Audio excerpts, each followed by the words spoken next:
네, 알파프로의 정태근 팀장과 오늘도 다양한 시장 얘기 나눠보면서 여러분들의 궁금증, 혹시 또 아직 궁금하지 않더라도 꼭 아셔야 되는 부분, 이런 부분까지 알아야 되나? 알아뒀더니 나중에 투자에 도움이 되더라 하는 부분 콕콕콕 체크해 보도록 하겠습니다. 네, 정태근 팀장님 안녕하세요. 네, 안녕하세요. 네, 갑자기 공손해지셨어요. 네, 공손이 이제. 시작할 때 아니면 이렇지 않다는 거.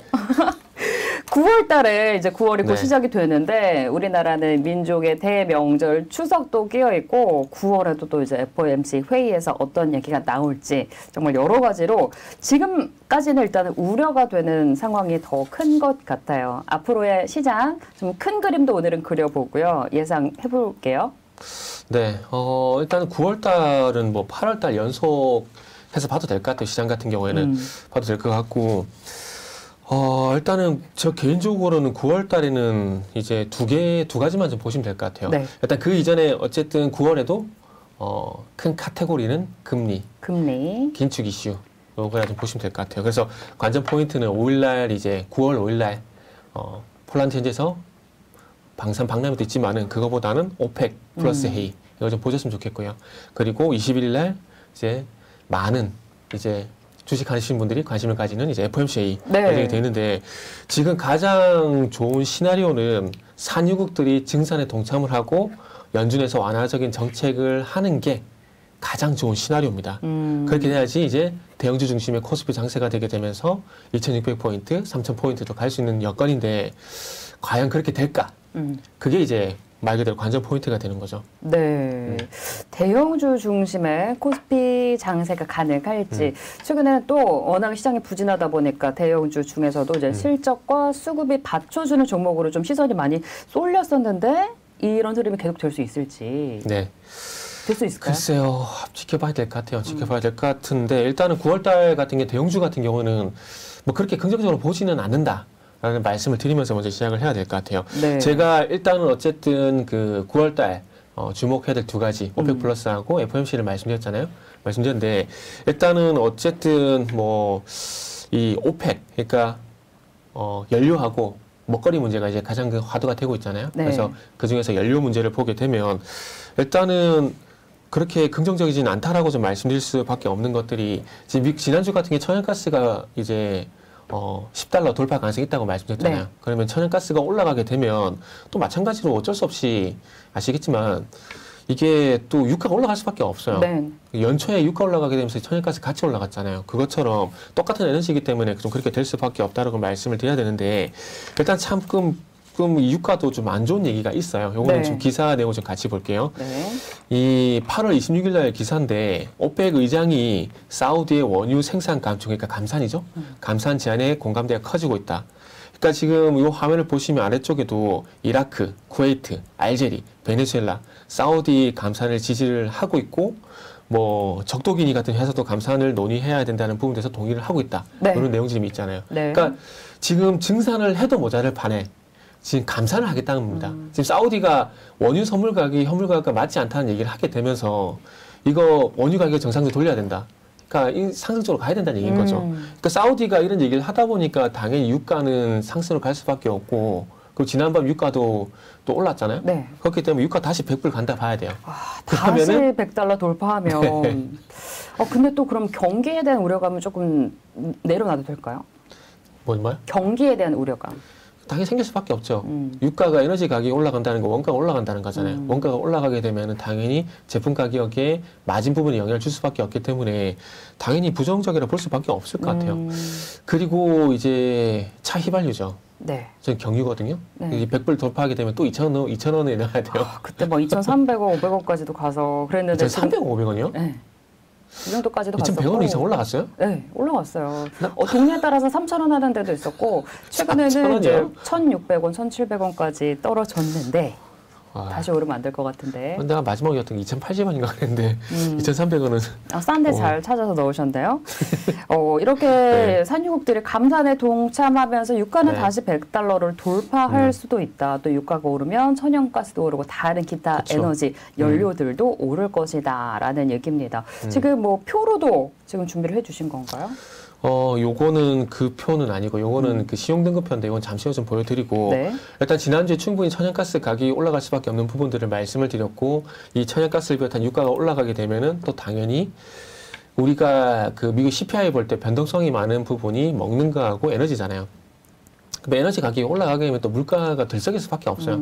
그래, 물가가 들썩이는 상황들 속에서 과연 연준이 인플레 파이터로 가는 게 맞는 거지 완화적으로 가는 건 아마 안 맞다라고 생각할 거예요. 2021년도에 이 인플레이션 현상이 일시적이라고 했던 그 오판, 그거를 어쨌든 만회를 하기 위해서는 이 물가 어쨌든 무조건 잡아야 돼요. 네. 무조건 잡아야 되고, 그렇기 때문에 이 에너지 문제가 상당히 심각한데, 그래서 바이든이 사우디에 갔음에도 불구하고 별 효과가 없었고, 전반적으로 에너지 가격도 들썩일 수밖에 없는 그런 부분들이기 때문에 이런 부분들 때문에 또 시장은 추가 상승이 제한될 수밖에 없고, 그와 관련된 종목들, 섹터군 좀 볼 수밖에 없다 봐야 될 것 같아요. 네. 그래서 일단 뭐 오펙 플러스 회의 같은 경우에는 어쨌든 현재 좋지는 않은 상황이다. 감산 얘기가 나오고 있기 때문에. 그리고 이걸 이어서 이 물가가 또 들썩이게 되면은 또 이제 연준의 파월은 머리가 아프겠죠. 그래서 이제 20일 날 FOMC 회의. 저는 이번에 잭슨홀 이슈를 해가지고 네. 시장이 이렇게 반응을 저는 이해를 못 하겠어요. 7월달 FOMC 이후에 파월은 얘기한 게 없어요. 아무 얘기도 안 했어. 근데 기대 인플레이션도 조금 일시적으로 정체에 들어갔고, 물가 지수도 2달 동안 9%, 8.5% 떨어진 거. 그거 가지고 연준에서 완화적으로 하지 않겠냐고 설레발 쳤다가 지들이 그냥 실내 쳤다가 아니다 보니까 실망감으로 빠진 거거든요. 네. 그러니까 저는 이해를 못 하겠어요. 그 파월은 그 이전부터 인플레이션 파이터가 되겠다고 얘기를 했었거든요. 했었는데 네네. 왜 설레발 김치국 마셔가지고 시장을 이렇게 변동성을 만드는지 전혀 이해가 안 돼서 좀 이런 현상은 좀 없었으면 좋겠어요. 개인적으로. 네. 없었으면 좋겠고. 그래서 어쨌든 얘가 좀 새버렸는데, 그래서 그런 파월이 여태껏 스탠스를 바꾼 적이 없기 때문에 9월달 FOMC도 0.75% 너무나 당연하다 보시면 될 것 같아요. 네. 그리고 난 다음에 9월달 이제 봐야 될 부분이 중요한 게 뭐냐면은 이제 다른 거 다 제쳐두고 물가 전망 지수. 6월달 FOMC에서 경제 전망에서 그 올해 물가 예상 지수를 5.2% 얘기했거든요. 네. 그래서 과연 이거를 하향 조정할 것인가? 하향 조정 안 하면은 기존에 있던 정책을 계속 유지한다고 보는 게 맞아요. 그래서 네. 6월 달에 2022년도 같은 경우는 물가지수를 5.2%, 그리고 내년 같은 경우는 2.6% 이렇게 조금 조정을 했었는데 네. 이거를 진짜 최악의 경우는 상향 조정하게 되면은 시장이 또 변동성 나오겠죠. 근데 최소한 이게 유지가 되고, 그리고 0.75%만 정도 하더라도 시장의 반응은 그렇게 크지 않을 거다. 뭐 잭슨홀처럼 흔들린다고 하더라도 이게 지속적으로 하락을 이끌지는 않을 것 같다. 네. 그런 말씀 좀 드려야 될 것 같아요. 네, CPI, PPI가 중요합니다. 또 이제 전망치는 6%, 2%, 5% 이렇게 나와 있지만 지금은 한참 그 위에 있잖아요. 그렇죠. 과연 그 괴리감을 줄일 수 있을까요? 그러게요. 이게 지금 에너지 얘기도 하고 지금 금리 얘기도 연속해서 하고 있는데, 그러니까 결국 지금 어쨌든 CPI가 8.5%잖아요. 네. 8.5%고 지금 목표치가 5.2%인데 말씀하신 것처럼 이게 과연 줄어들까? 지금 상황이 지속이 되면 이게 내려올까라는 저도 생각이 들어요, 솔직히. 그러니까요. 이게 그렇잖아요. 차이가 1, 2%도 아니고. 그러니까 지금 예전에는 PCI 물가지수라 가지고 변동성이 큰 거는 제외시키고 봤거든요. 근데 지금은 같이 봐요. 같이 보면서 이 같이 보는 것 중에 중요한 것은 결국 계속 반복해서 말씀드리지만은 먹는 거하고 에너지거든요. 근데 먹는 거 같은 경우도 지금 오데사 항구를 통해서 곡물 수출을 재개를 하고 있지만 전쟁 이전 수준에 지금 20%도 안 되는 상황이거든요. 네. 그런 상황에다가 지금 가뭄 얘기 나오게 되면서 지금 유럽도 작황이 안 좋은 상황이고 지금 중국도 작황이 괜찮다 그랬다가 지금 최근에서도 분위기가 또 바뀌었거든요. 네. 이런 기후 문제까지 발생했다 보니까 곡물 문제, 그러니까 식량 문제가 원활하게 해결될 기미가 보이지 않는 상황이고 거기다가 이제 바이든이 사우디 증산을 요구를 하거나 네. 아니면 자국 내 쉘 기업들 좀 꼬셔가지고 증산을 유도하거나 해야 되는데 지금 그것도 안 되고 있는 상황이에요. 그러다 보니까 지금 에너지 문제도 내려갈 가능성이 떨어지게 되고, 그럼 적어도 상승하지 않는다고 하더라도 지금의 고물가, 그러니까 고곡물 가격, 그러니까 고식량 가격, 그리고 고식품 가격, 그리고 고에너지 가격, 이게 계속 유지될 수밖에 없다라는 거죠. 그러다 보니까 이 금리를 인상을 한다라고 하더라도 그 효과는 제한적일 수밖에 없습니다. 그러나 해야 돼요. 네. 왜냐하면은 연준이 아무것도 안 하게 되면은 그것도 시장 또한 실망이 될 수밖에 없거든요. 네. 그렇기 때문에 어쨌든 연준 입장에서는 이 자이언트 스텝 효과가 있든 없든지 간에 해야 돼요. 무조건 할 수밖에 없어요. 우리가 시장이 뭘 하고 있다라는 신호라도 줘야 되는 상황이기 때문에 네. 지금 0.75% 하는 게 맞고 인플레이션과 적극적으로 대응을 하겠다. 이 인플레이션이 내려오지 않는다고 하더라도 그런 상황이라서 보시면 될 것 같아요. 네. 그래서 지금 상황이면은 내년에 가서도 이 물가가 떨어질까라는 의심은 솔직히 있어요. 저도 네. 있는 상황이고 지금 당장에 그것뿐만 아니라 지금 겨울에 에너지 대란? 네. 지금 도시가스 요금도 올린다 그러잖아요. 보통 겨울에 저도 한 12만 원, 15만 원 나오거든요. 그러면 20만 원도 생각해야 될 지금 분위기예요, 지금. 지금 예전처럼 똑같이 쓴다라고 치더라도 도시가스 요금이 올라가게 되면은 평균 쓰던 거에서 좀 올라간다 봐야 되겠죠. 그러면은 그런 부분도 걱정이고. 그래서 어쨌든 이런 것들을 지금 당장에는 해결이 되지 않는 부분들을 보게 된다라면은 부정적으로 보는 게 일단 맞다라 좀 봐야 될 것 같습니다. 네, 뭐 여러 가지로 지금 아직까지는 좋은 얘기가 나온 거는 없는 것 같아요. 그리고 지금 녹화일 기준으로 이제 8월 30일인데 코스피가 현재 수준 2,444선에서 움직이고 있습니다. 과연 이제 밴드 이제 9월 이후 하반기 어느 정도까지 예상을 할 수 있을까요? 지금 분위기면은 하반기도 쉽지 않다라고 보는 게 맞을 것 같아요. 진짜 분위기 괜찮아져가지고 간다고 하더라도 이것도 희망 고문 될 것 같아요. 3,000포인트 될 것 같은데. 3,000? 또 높은, 지금 수준으로 굉장히 높아 보여요. 그러니까 제가 그래서 전제를 깔고 있잖아요. 지금의 분위기가 바뀌게 된다라면은.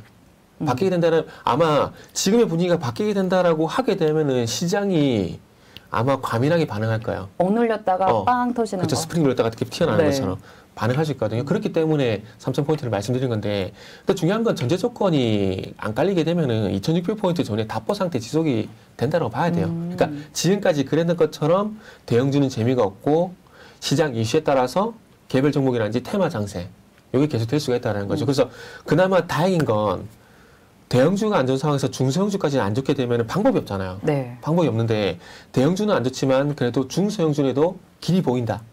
요거 때문에 조금은 긍정적으로 볼 수 있을 것 같아요. 그러다 보니까 하락한다라기보다는 이제 코스피 같은 경우 2,600포인트 저는 답보 상태가 일단 지속이 될 것 같다는 말씀드릴 수 있을 것 같고요. 네. 어쨌든 뭐 금리를 올린다라는 건 기정사실입니다. 기정사실이기 때문에 금리를 올리는 것 때문에 대형주에 대한 전반적인 투자 심리는 그렇게 긍정적으로 볼 수 없을 것 같아요. 네. 뭐 연초에 제가 그 삼성전자 같은 경우도 뭐 15만 원 이렇게 말씀드렸는데 일단 시장 분위기가 바뀌어야 될 것 같아요. 그 전제 조건은.